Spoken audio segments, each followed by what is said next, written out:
A Mega Solar Import, uma empresa estabelecida em Santa Maria, Rio Grande do Sul, traz para o mercado a primeira máquina de café em grão totalmente fabricada no Rio Grande do Sul, inclusive a sua parte eletrônica.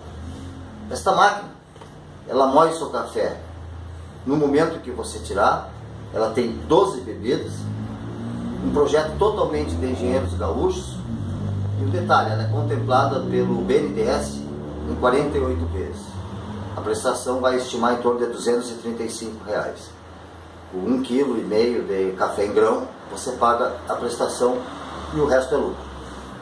Qual a finalidade da Mega Solar colocar essa máquina no mercado?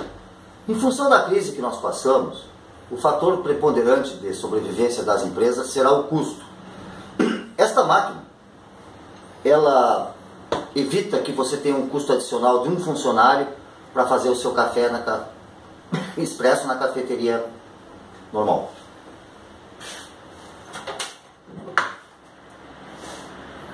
Como podemos ver, temos aqui o moedor de café e os 4 containers com leite, chocolate, cappuccino de canela, chocolate cremoso. Pode ser cappuccino de avelã também.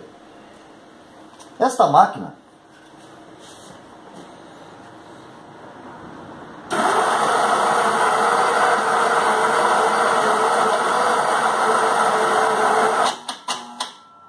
é o que há de mais moderno na tecnologia da confecção de café. E um detalhe, a máquina você compra em 48 vezes, com prestação de R$ 235 pelo preço de custo.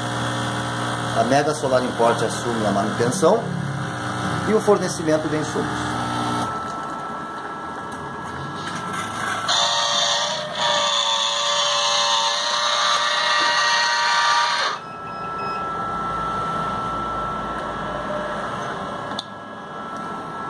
Mega Café, o mais saboroso é incomparável.